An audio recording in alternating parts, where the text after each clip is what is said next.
guys, welcome back. Today we are going to talk about what is a TC and do you need one for your deals?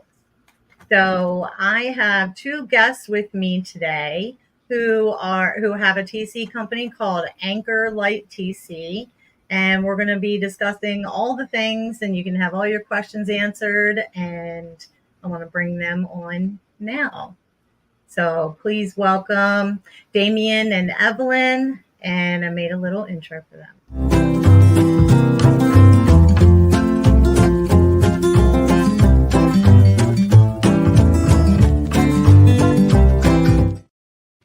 Hi, guys. Hi. Hey, Nice welcome. to be here. Thank you. Yes. How are you doing today? Really good. Thank you. And yourself? Good, Fantastic. good.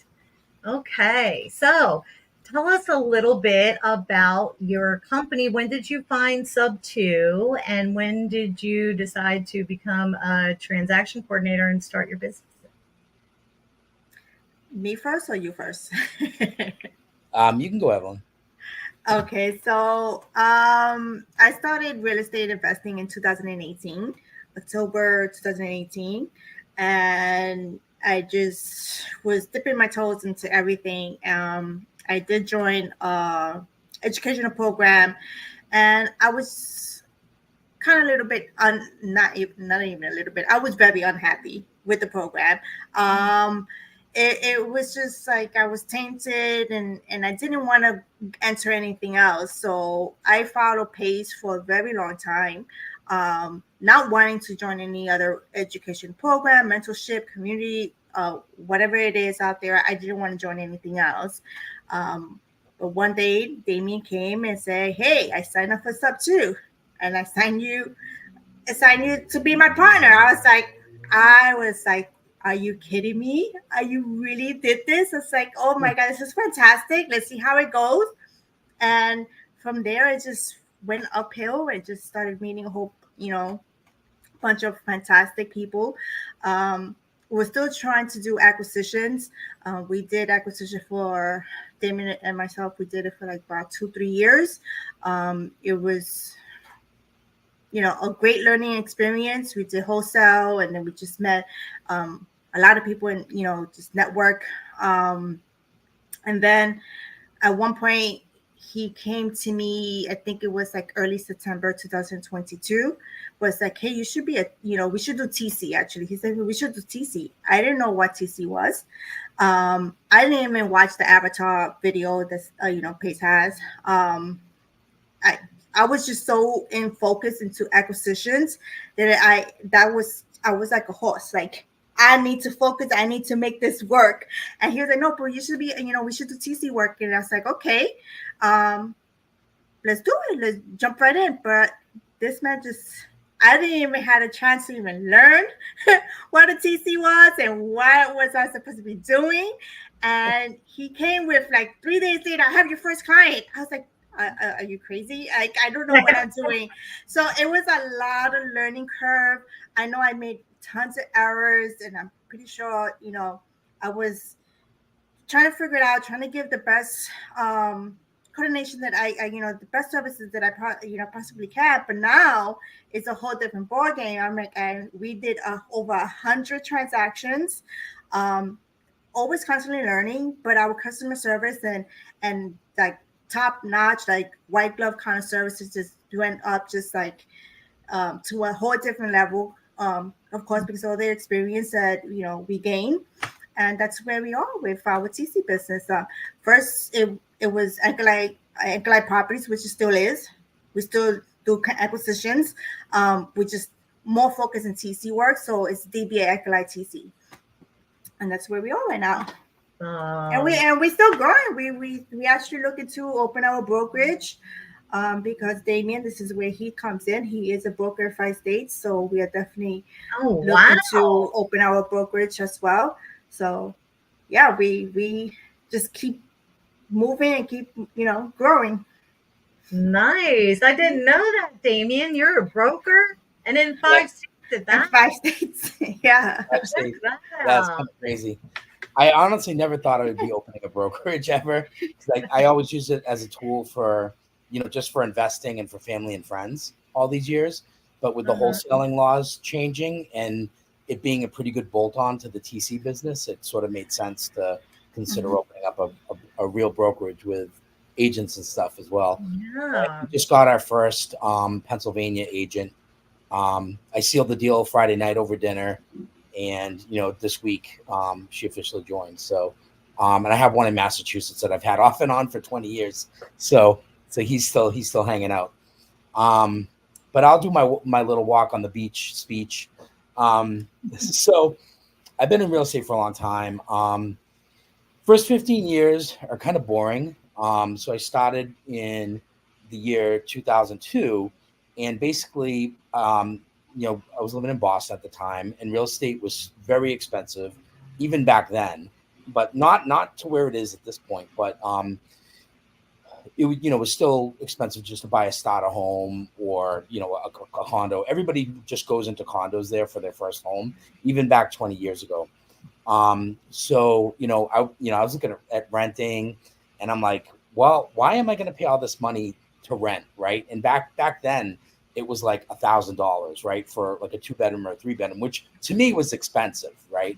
So I'm like, well, I can just buy it, and then the mortgage. What is it now? Oh, what is it now? They're all like in the Boston Metro, they're all like 3,000 for like a 2 and 3. It's really crazy expensive. Yeah. So I got I bought a condo, and I had no idea what house hacking was. I just rented out a room, because like I know from Craigslist you can rent out rooms, and that helped me pay the mortgage. So I basically was house hacking in 2002 before the phrase was coined and everything. And from that, the high appreciation that became between 2002 to 2005 with condos in Boston, it was crazy. I was able to buy my another condo, and that was my first investment property. And I staggered between 2 and 3 investment properties for years, up until I hit zero. I sold it off. I was in a relationship, and between 2007 and 2013, the prices were trending down, and was just convinced to sell them by a partner I was in a relationship with. But we did buy our own house, and then after we broke up, I hit 0 properties. Then I came back, built it up again. Started hanging around with the right people, but I wasn't really serious about it until year 15, when I had to evict one of my tenants, and I kind of got a coming to Jesus speech by, ironically, my tenant's sister. And she was also a real estate investor, and she's like, "Hey, you got to take this seriously.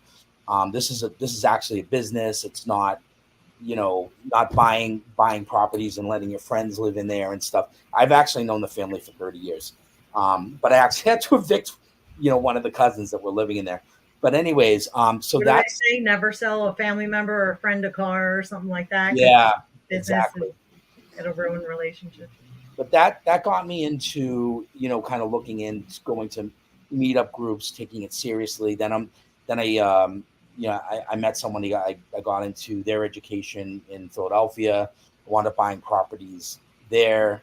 So most of my portfolio is long-term buy and hold in Philadelphia, like the row houses you see, that are the classic Philadelphia style. I have some Section 8 rentals there. And I met I'm from Baltimore, Maryland, so I know all about the row home stuff. Oh, nice. I spent a lot of time in the Gardenville section over the summer. I had some family over there in Baltimore. Yeah. And yeah, so I met Evelyn probably in 2021, and we kind of joined forces, got together, and we were doing acquisitions and wholesaling for a couple years, and then we stumbled upon the creative group with Pace, and I was like, oh We wow. are you, and you just pushed her in the pool.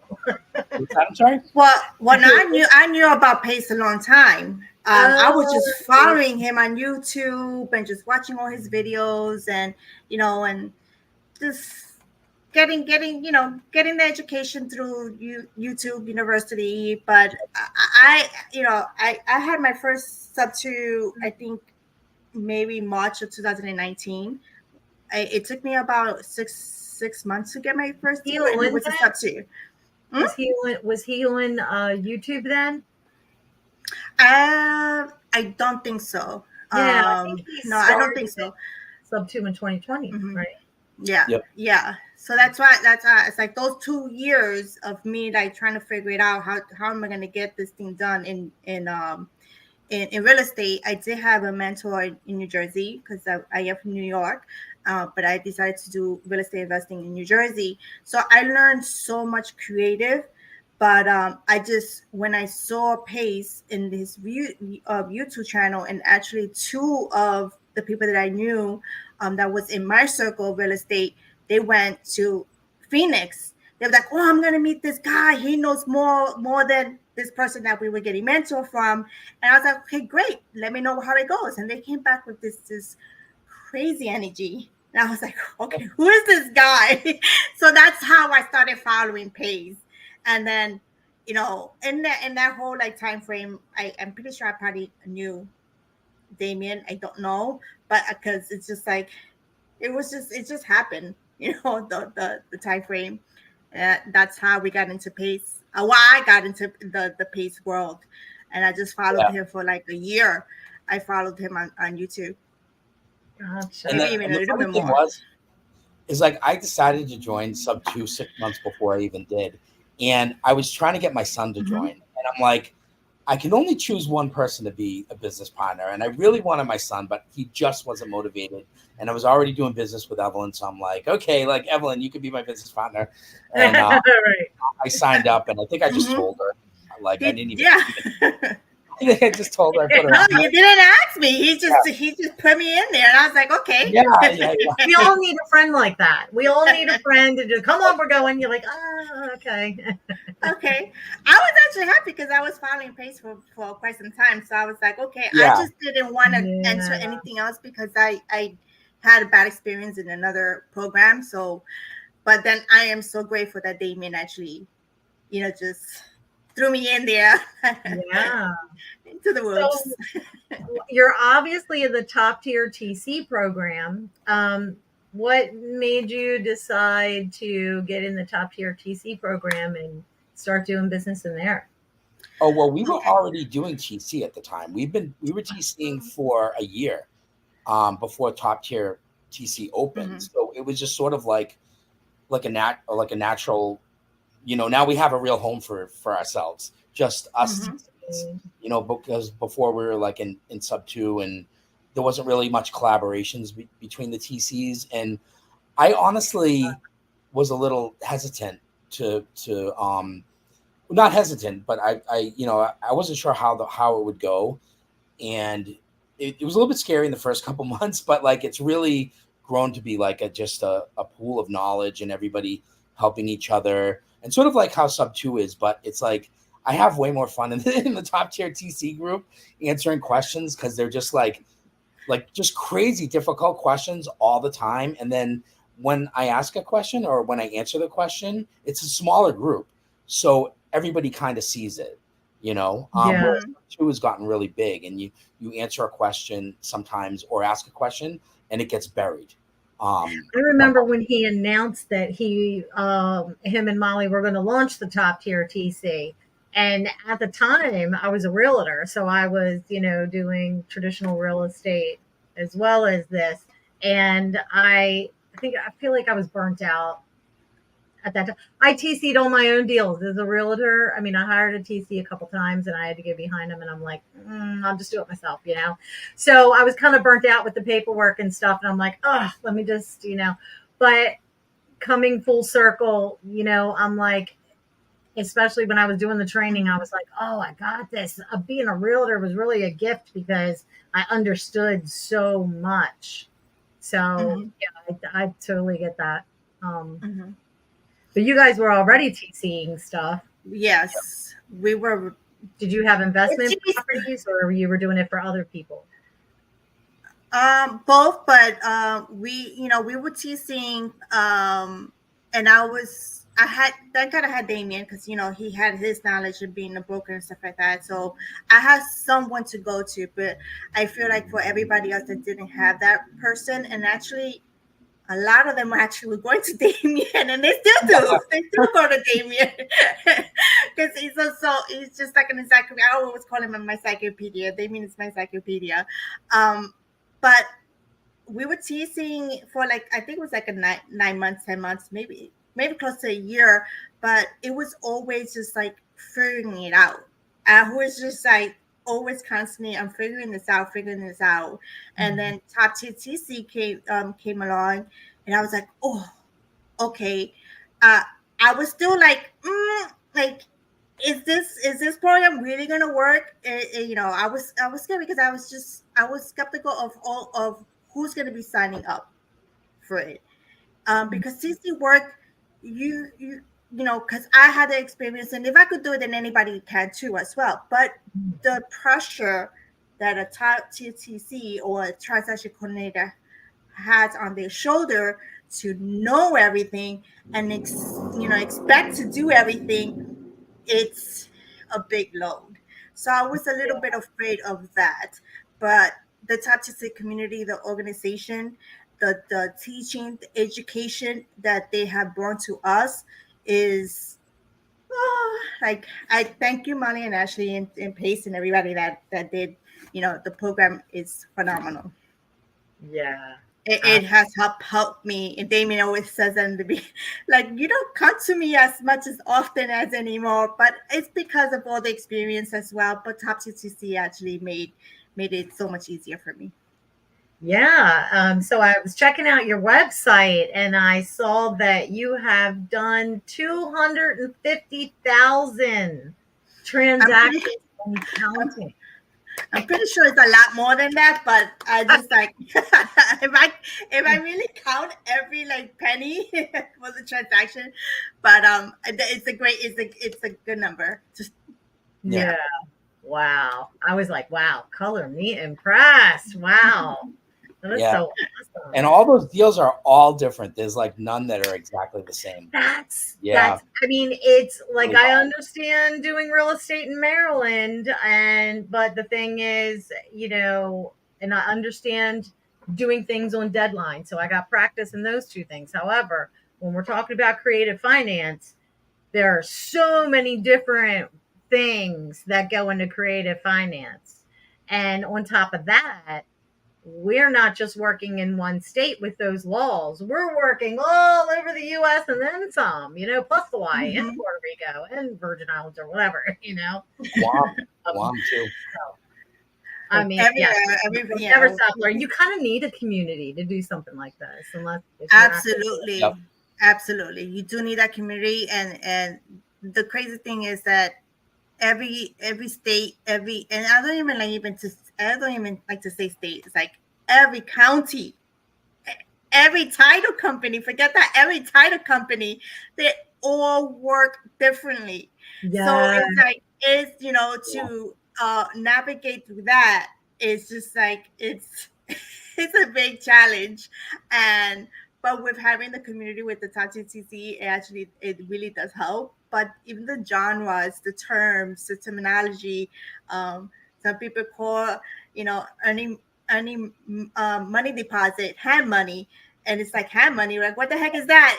So it's like, it's just as simple as that can be, could throw you off as being a transaction coordinator.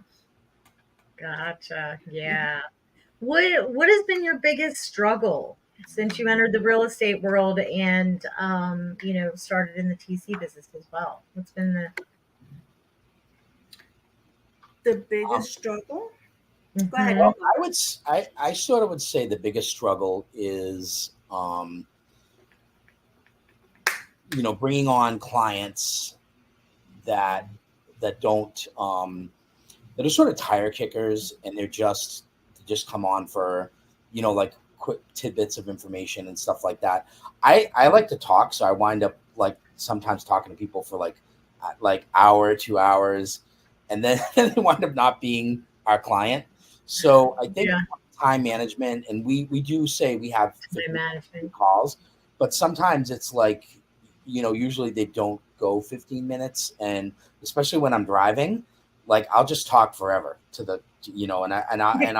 I'll TC someone's entire deal while I'm driving, and then Well, then you and I should never have a conversation because we would be talking all day. Yeah, I know, right? That's sort of a really big struggle with for me, for the TC company, is sort of just bringing people in as clients, and sort of having them value my time and me valuing my own time too, and sort of saying, hey, it's like we got to keep it to 15 minutes. And to continue on, we have like a paid hourly consulting, or we'll TC your deal for look at our menu, and that's our price list there, and sign up if you want to go forward. So that's sort of my biggest struggle. So I'm not sure what Evelyn, if you have something else. Yeah. I would say is being a transaction coordinator, like he says, is like it's more about people wanting us to educate them. And I think that's like one of the biggest struggle is like, okay, we have tons of knowledge, we have done tons of transactions and tons of education and experience and that, on. And I think that's where we struggle the most for me, because a lot of people just want to pick our brains and just like, or how can you help me, structure this deal, or what does this mean, or what is that, what is this? And it's hard because we are givers too, because we want to give, but then it's like, okay, we can't also give our secret sauce too as well. So that's a little bit of a struggle. And then there's also time, like you said, time management, you don't really have time to really. And then there's legalities. There's a legality side of that where, you can't really tell them too much, or they'll be like, well, she said. Oh yes, the liability too as well, that a lot of people put on us. It's like, okay, we're not attorneys, we're not CPAs. People ask us all the time, how should I file my taxes? And I'm not a CPA. I can give you my opinion on what I do, but it's just like those educational questions, and we try our best. But I think it's just the point of like when to contact a TC. You should definitely contact a TC to see if that person vibes with you, because this is like, it's going to be a business relationship, and you got to build this relationship with them. Some people just like, okay, come to us when they have like 3 days to close the deal. It's like, so I struggle a little bit of like when to contact us. And I think most people should just contact a couple of TCs and just make sure that they are the right fit for them, and not just like throw us in the middle and then we are crashing, or the communication is not going through, because that is extremely important during the transaction, is to have like that complete open communications. If I need you, I need for you to be there. As another struggle, like a lot of investors just like throw the deals at you and they just plan to walk away. They don't walk away, but they plan to walk away, and you have to be there. This is your deal. We need to know what you want. What's your exit strategy? How you want me to, explain things? What you want me to do here and there? If there's a question, I need for you to be, available as well. So that's like one of the other struggles as well as communication. That a lot of people just think that just like, here, take it to the TC, they should know what to do. And it's saying, yes, we do, but this is your deal, so we need you to communicate. Oh yeah, so that's a really good thing to point out. Communication. Not in any relationship, right? Relationships, not just romantic ones. You need exactly. Then also, to address the communication problem, we actually have a pretty good tool for communicating. It's Slack. and we actually create for each of our customers a Slack channel dedicated to their deal.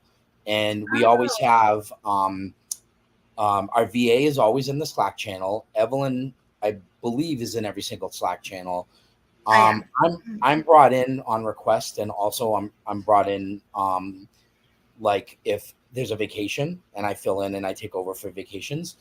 But you'll always have, if Evelyn sometimes is the point of contact TC, or we have another point of contact TC. So you have like sometimes 4 of us in the Slack channel. But so if somebody actually client types something in there, a question or something, and we don't get to it, like our VA will say like, hey, go into 123 Main Street Slack channel. They need nobody answered them in an hour. Not an hour, like 2 hours, 3 hours. We're not that fast sometimes. But like but yeah, I can't see something like unread. It really does be bananas. That's what makes you a great TC. It'll show up in Slack like our unread channels. Like, so it'll highlight the ones we have to go to that we didn't read. So is that a lot to manage? But then we have it is, but it isn't, because we have 4, usually four people in each channel. So like I said, like if the VA, if we haven't answered it, the VA will ping if we haven't responded in a fair amount of time. Mm-hmm. How many deals do you usually have going on at one time? Right now, we are averaging about 25 deals going on at the same time. Mm-hmm. Yeah. So how many? And the funny thing is, go ahead. How many people do you have on your team? Yeah, so that's why we just added new team members. We added 6 new team members. One is a dual, mother and son. So it's like 5 team members. So my goal is for them to have 5 deals going on at the same time. Like each one have 5 deals. So that's my goal. But we've been having we started off with 1, then 2, then 3, then 4, then 5. I think it was like 6 TCs.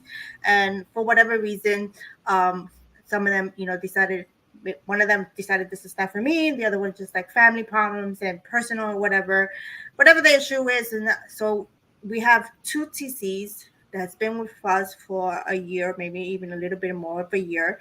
They started the journey with us, and they have, surpassed our, their knowledge right now is like, now it's like, okay, now you guys need to step up now, because now it's your time to actually, guide the new TCs. But again, with the top TCs that, it's just their education. I was like, wow, it's like phenomenal. I'm not holding their hands as much as like I expected, and I was like, wow, good. It's just like, oh yes. I was like, I have to tell Marty. I was like, I'm never gonna hire outside of top TC. Yeah. Yeah. Now top tier TC is a year in, or a little over a year in now, and so like everybody in there, most of the people in there that are already trained, or they have access to all the training over a year with all the vaults and the Zooms, and then the semesters that have already been created too.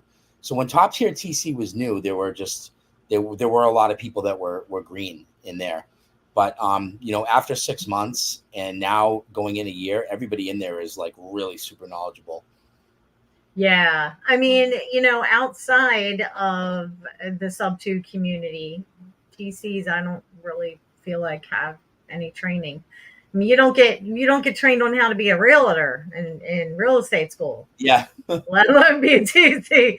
So usually it's the receptionist at the front desk, or someone who's on sick leave, so they TC stuff. Those are the best ones. But yeah, I mean, people have a hard time doing regular real estate deals when you're just in one state and it's pretty much the same process every time. Can you imagine if they didn't have training trying to do what top tier TCs do? All over the country and all different kinds of transactions. So that takes me to, for the viewers, can you explain exactly what a TC, of course, stands for transaction coordinator. And maybe both of you can take turns and tell us what exactly a TC is and what they do and do not do, just as importantly. Okay. Okay. Who wants to go first? Okay, so what we do, um, they are like revenue investors. They come to us with like they don't even know how to complete a contract, or they don't even have a contract. They haven't even seen a contract. That's how like new they are. So we do walk them through. We have like a walkthrough with the contract, and make sure that they feel comfortable actually, completing the contract themselves. That's my goal, is for them to be completely comfortable to clock up more deals, because that's what we are here for. We're here to help you scale your business. We are, we're not here to do everything in your business. So we're not here to do acquisitions of this boat. We are here to do the transaction coordination, and that is when you get the contract, you bring it to us. We will open escrow. We make sure that your contract is written correctly. Write any addendum that needs. It's like sometimes the additional terms is just like, this is not making any sense. We gotta rewrite this, stuff like that. So but we actually guide and tell them, hi, this is wrong. This is wrong, because we really want them to scale their business. We want them to win. What if they come But to you and say, hey, can you just write this contract for me?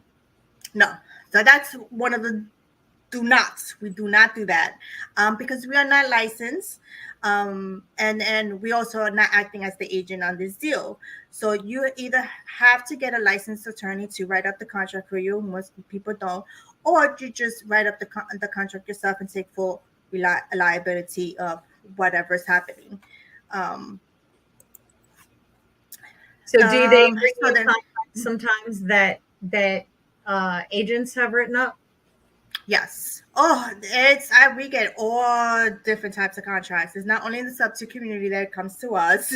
We have clients all over, because we have been in the business for quite some time. So we have a lot of clients that are not in the community. So we see a whole bunch of different types of contracts. I mean, that's a challenge in itself.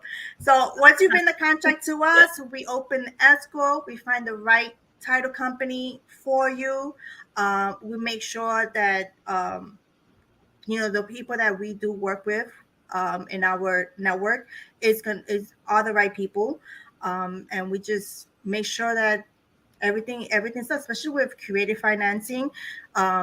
If it's a sub-2, we got to get in contact with the seller, make sure that they understand what type of transaction it is, and then we get all these documents. And at the end of your transaction, is holy moly, I even surprised myself when I see all the documents that we get. It's like, I don't know, it's like maybe 70 documents at the end. It's no lie. From the title commitment to the HUD to all the disclosures, I'm talking about the closing documents as well. It comes up to like almost 70 documents at the end of the day. Oh, yeah, at closing. Yeah. At closing, like with our documents that we get and documents that we prepare, and then plus the title agent's documents. Everything comes to at least 50 to 70 documents that you would be getting on your Google Drive folder that we share with you. And completely so organized. It's like when I see my Google folder, I'm like, oh my God, I love it. It's so organized. Yeah. That's awesome. So that's what we do. That's what we do. Yeah. And then we are your double eyes. We check all the documents. We read the title commitment. We read your HUDs. We read your mortgage notes. That is, if you're going to be doing a mirror wrap. We read those notes. We read your JV agreements. We read, I don't know, whatever document that you bring to me. Gotcha. We actually have to sit there and read it. But we, after seeing so many, we just like me. I read it, but I already know what I need to look for. So that's a great thing. We're having a very experienced TC. They already know what to look for. Okay. Do you And have what anything do to add to yeah, that, Damien? Like, what do we do Oh not yeah, do? What do we do not do? right, right. like so. Well, we don't do a lot of things. Like there's like we don't write promissory notes for people. We don't write mortgages. We will write like addendums. We don't fill out purchase and sale agreements. Um, we don't write satisfaction of mortgages. The funny thing is, I know how to do all these myself, but like I wouldn't do them for clients. And like me myself is like I only do that in Pennsylvania and New Jersey, right? Because those are the states I know really well.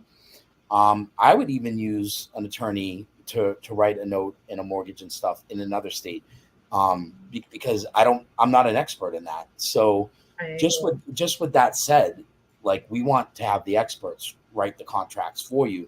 We can review them. Um, Here's an example too. Is like we were we had a client that was doing private money lending in Georgia, and they were, we were helping them write a note, and we got the note back, and I looked at it and I said, was like, hey, can we do assignment of rents in Georgia? And they said yeah. So the attorney went back and drafted that in. Assignment of rent, mean like transferring ownership of a property with tenants in it? No, no. So assignment of rents is, so if a lot of people don't put this in, and I guess a lot of people don't know about it, but um, assignment of rents is, say if the borrower stops paying, right? You could actually go say, and the note was on a cash flowing property with tenants in it. You can actually go to the tenants, and instead of the tenants paying the borrower owner, right, it can go directly to the lender. Now there is different different states have different laws around that. Sometimes you have to go to a judge and they appoint a proxy to collect those rents. But that's a huge important piece to have in a note. And this way you can, the lender can keep on collecting, if the buyer borrower defaults on it. So, but like, I know to look for that, but I'm not going to write that for you. But we'll go to the attorney. We'll say like, hey, there's something missing, or the terms are wrong, or there's no method of payment, like, where it says like, this is how you pay each month. Like, even if it's like if it's not service, right? Like Venmo to this Venmo account, like to make sure there's instructions, because if you have to foreclose, like you bring it to a judge, and if there's no instructions on how to pay, the judge might say to you is like, well, you never told them how to pay. It's like, how can they pay if they don't know how to pay? So you gotta be pretty explicit in there in the notes, and we check for all that stuff. Detail. Yeah. Another thing too is that what we do too, we have a private money lending, talking about notes and stuff. We have a private money lending TC, and we actually will go in and we'll actually, help you vet the deal, help you vet the borrower. We've actually gone on Zooms with our client, and when we helped ask questions, track record, cross collateralization. And this way that like the lender, who was our client, has all the options that they need. I mean, we're not consulting, but we're just giving them all the options and say like, hey, you should check this, you should check this, and this. And a lot of times, we've had borrowers that maybe I wouldn't lend to, but the lender lent to, but at least they have all the information that they need to make the decision. So you have a TC on your team that strictly works on the lending contracts? Yes. Well, I don't know. I think I do most of them. So You are the TC. yeah, I think so. Am I, Evelyn? I don't know who What else. what about you, by like you reading the mortgage notes and stuff like that? Yeah. Yeah, if we get stuck, that's definitely where Damien comes in. But we do have a gated TC, and she does a private money lending as well. Oh yeah, So yeah, of course. I do Victoria. designate those to her. Yeah. But the mortgage notes and stuff like that, Damien definitely has a lot more experience and he knows what to look for right away. So we do depend on Damien. Yeah. Yeah. The funny thing is like I don't know that when you ask me this, like I don't know the answer to that question. And when you said how many active deals that we have, I don't know the answer to that question either. No. Because I'm not in all the Slack channels, and Evelyn is running. It's so funny. It's so funny you mention it. You coming back to that because she asks, "Is that hard to manage?" And I say yes, and you say no, and I say yes because I am on all the channels. Right, she's the one. And you're not. Yeah, but I come in like she'll tell me where to come in. Like I'm sort of like an escalation point in a lot of cases where I'll come in and I'll be like the third year, and then get on the phone and kind of take it from there. Sometimes I'm like the guy that throws down the hammer too, and I'll write the emails. Like one of the emails, there was some people doing some weird things with contracts, and the title company was trying to hold the EMD, and I pointed out that the contract's not legal anyways, it's expired, and I said I cannot follow the paper trail, and I said there's been evidence of one of the people in the wholesaling party acting as an unlicensed or practicing real estate agency without a license, right? Because they basically didn't have a contract and they were like selling the real estate, but we were able to get the EMD back for our client, So I come in doing. I sometimes have a lot of fun doing that as well too. Yeah, but getting back to it, like Evelyn kind of went into like a lot of other things that we do, and I know. That you'd mentioned that when you're a realtor that you didn't use transaction coordinators. So we do a lot more than the transaction coordinators that you'd see in a real estate brokerage, right? That basically they just have a checklist and they just make sure the papers are there. They don't even look at them or review them. Like we do so much other stuff. And we're also real estate investors ourselves and we own property. And we buy creative deals ourselves too, and we've dealt with pre-foreclosure, liens and negotiating liens, taking liens subject to. We've done short sales before.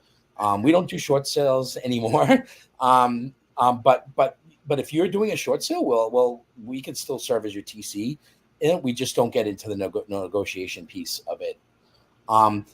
But so we do all those things, and like I'm a lender, as myself too, so I know how to write notes and write mortgages, look at them, and understand what should be in a note in a mortgage and stuff like that as well too. So we're advanced. You were a mortgage lender or? Oh no, just private money lender. Private money okay. lender. Gotcha. Yeah. Not on a big scale, like. The biggest, most amount I ever lent was $20,000. Okay. So yeah. Yeah, so that's kind of like transactional lending, or. Yeah, and it was mostly to help out my friends. Like I never lent to somebody I didn't know for a good amount of time. And it was always on something local, something I could drive to. Like I never lent it to a stranger in Texas, stuff like that. So and that worked out. That always worked out well for me. But like I trust people way too easy.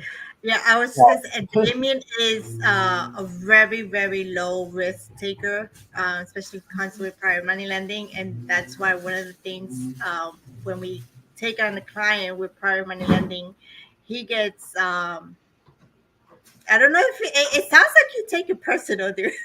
Like if it's your money that's being lent. But we read the deal so well to make sure that, hey, this is a deal that, that we feel comfortable you moving forward or not. But ultimately, it's their decision. Right. Okay. Do you have any advice for someone just starting out in the real estate industry or in sub 2? Oh yeah, plenty advice. Don't jump at the first thing. I know there's a lot of pressure to get your first deal. Did you hear that train? What is that? That was, Yeah. Huh? yeah, that was a train in the You're in background. New York. You know what I'm saying? Well, Yeah. well, the train is a block away from me, but it does not. We don't hear it. Where Yeah. is that? You, Damien? What's Is that that? you? Is that you, Yeah, Damien? that's what Oh, happens when you okay. live in the city. But where was I? I'm sorry. Advice for new Oh yeah, investors. advice for newbies. Yeah, because a lot of people are, and this goes for lending too. A lot of people are just lending on deals like in places they don't even know.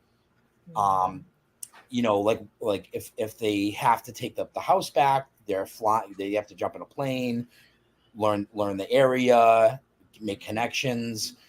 Like my advice is to just don't rush into anything. Start local. Meet with your local groups. There's sub two groups all over the place that are local, and do a deal where you can drive to it, where you know the neighborhood. Where say if you're doing a flip, right? You can have your uncle, your cousins, people that you've known for years come down and help you and save you.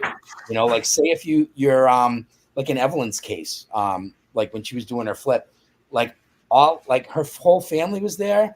I came down. I was doing Home Depot runs with my truck. Like we all helped her out. On like just like her sister came down, did a lot of the electrical work. I cut down a tree one time. Just little things like that. And You know what I think of when do you that say and that? promote.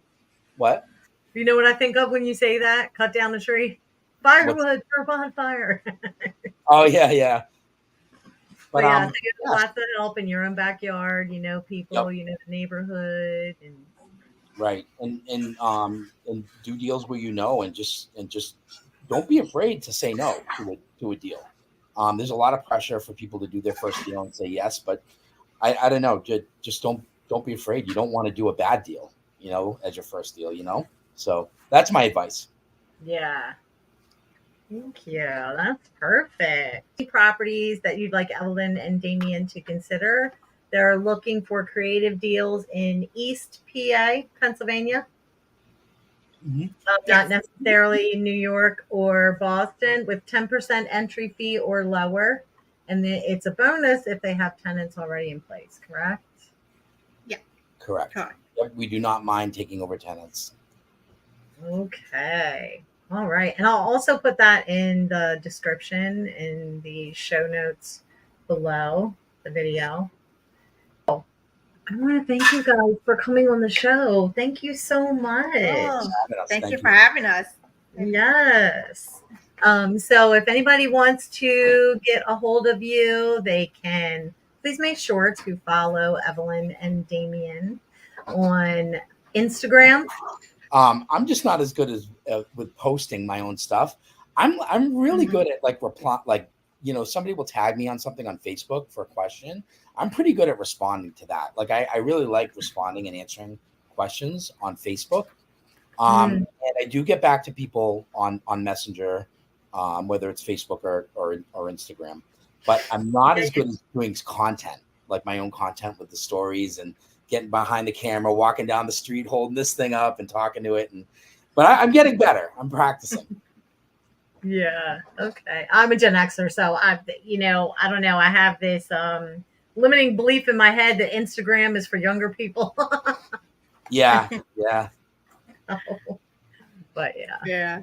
I'm kind of glad that they joined forces, even though they're like so different. Kind of makes things a bit easier. Because you can post in Instagram because what I usually do is I'll post a story on Instagram there, and then it'll go to Facebook like that. I usually do it like that. Yeah. Right. Okay. All right. Well, thank you so much, guys, for coming on the show. I really appreciate you. Thank you.